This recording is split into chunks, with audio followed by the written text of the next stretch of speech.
और इसी साड़ी में उसने बच्चे का सौदा किया था। ये आदमी झूठ बोल रहा है, बिल्कुल झूठ। हमने आदित्य का अपहरण नहीं किया, नहीं किया हमने आदित्य का अपहरण।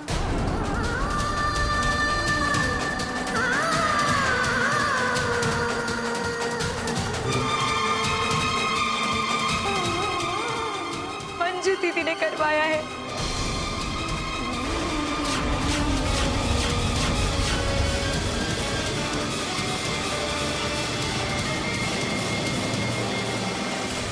सच कह रहे, हमें मंजू दीदी ने खुद बताया उन्होंने हमें। सरोजा बहू, क्या हो गया तुमको? क्यों ऐसा कर रही हो? चाची जी, हमने ऐसा कुछ भी नहीं किया है और आप ये बात बहुत अच्छे से जानती हैं। सरोजा बहू, तुम हमारे साथ भी ऐसे बात करोगी?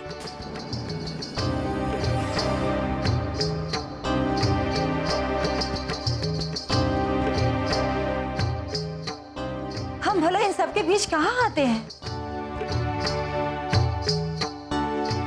मंजू बहू, तुम क्यों चुप हो? तुम क्यों कुछ नहीं बोलते? बोलो।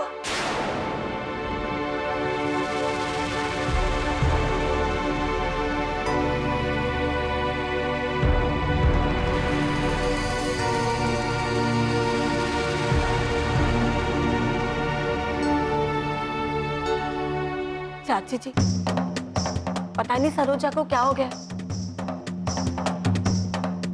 सरोजा, तुम ऐसा क्यों कर रही हो? मंजू दीदी, हमारा भी आपसे यही सवाल है।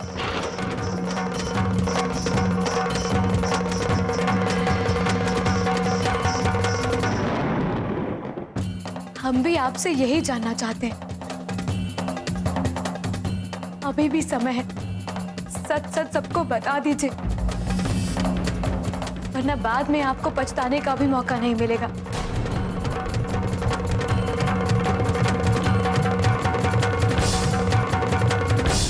सरोजा बहू, ये साधुलाल ने तुम्हारी साड़ी पहचानी है। उसने जो कुछ भी बताया आदित्य का अपहरण के बारे में, इससे तुम्हारी बातों पे कई सवाल उठते हैं और तुम खामखा मंजू भाभी पर आरोप लगा रही हो।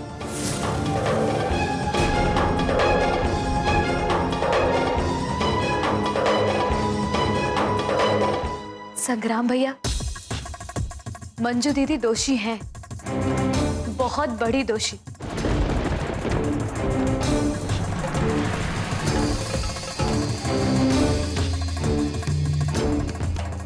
लेकिन जिन लोगों ने आदित्य के अपहरण से लेकर के साधुलाल की गवाही तक का षड्यंत्र जो रचा है ना,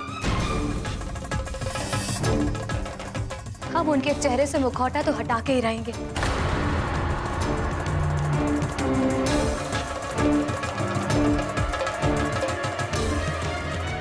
सरोजा बहू, ये सब क्या हो रहा है बेटा?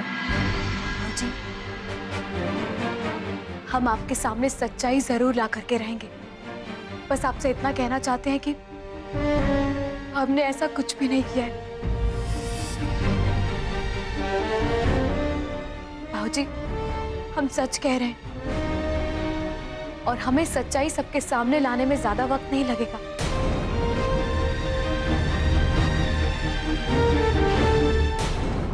साधुलाल जी, आपने तो हमें कभी देखा नहीं है ना पहले? जी,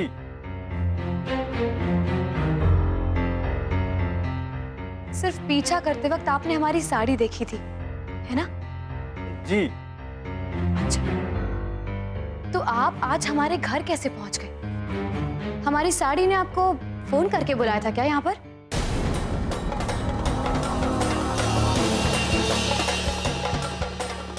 आपको बुलाने में कोई और शामिल है?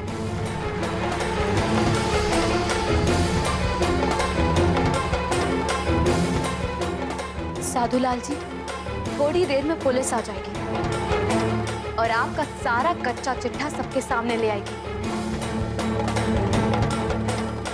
इससे बेहतर है कि आप खुद ही सच सबके सामने बता दीजिए।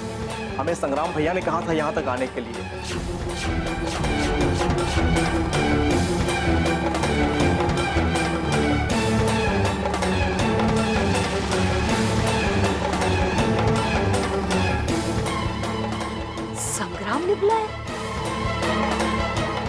संग्राम, अगर इसने सरोजा बहू का चेहरा नहीं देखा था तो फिर इसे कैसे पहचाना सिर्फ साड़ी से?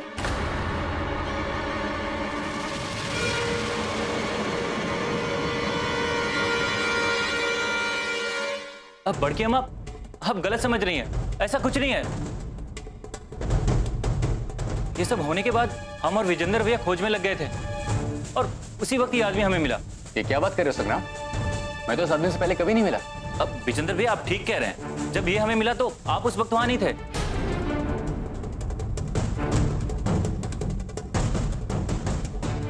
हमने सोचा कि ये सरोजा बहू की साड़ी को पहचान लेगा, इसलिए हम इसे यहाँ ले आए।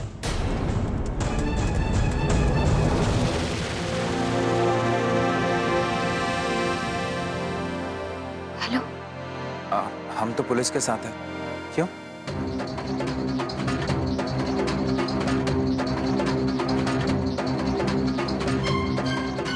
जी सरोजा जी, आप बिल्कुल चिंता मत कीजिए। हम पुलिस को लेकर जल्दी आते हैं। हम सुबह तक वहां पहुंच जाएंगे। अच्छा सुनिए, बाबू जी को फोन तो दीजिए। जी।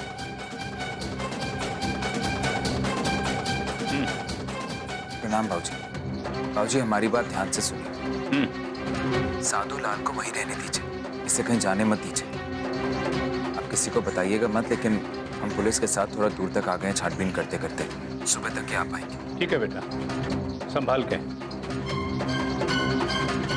जी बाबू जी, हम अपना ध्यान रखेंगे। आप साधु लाल को वहीं रखिएगा। कोई जोखिम मत लेना। भाई साहब, माधव ने क्या कहा? माधव सुबह आएगा पुलिस के साथ।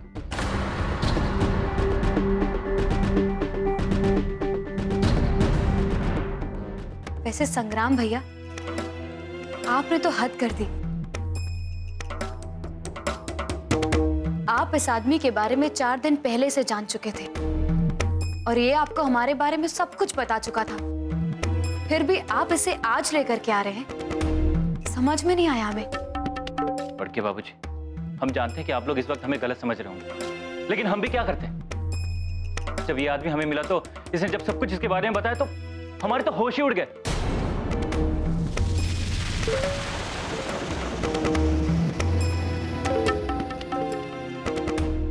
बड़के बाबूजी, हम चाहते ना तो इस आदमी को हम पुलिस स्टेशन लेके जाते, लेकिन हमने ऐसा नहीं किया क्योंकि हम नहीं चाहते थे कि घर की इज्जत बाहर जाए। तो सरोजा वो, इसने हम पर भी उंगली उठाई और यहां तक कि हमारी माई पर भी शक किया इसने। इसलिए इस आदमी को हम यहां लेकर आए। संग्राम भैया, आप चिंता मत कीजिए। अगर हम गुनहगार हैं, हम मुजरिम हैं, तो हम ही जेल की सलाखों के पीछे जाएंगे। और ये बात आप बहुत अच्छे से जानते हैं कि कानून के हाथ तो बहुत लंबे होते हैं ना। कल सुबह अपने आप पता चल जाएगा कि असली मुजरिम कौन है। सच्चाई सबके सामने आ जाएगी।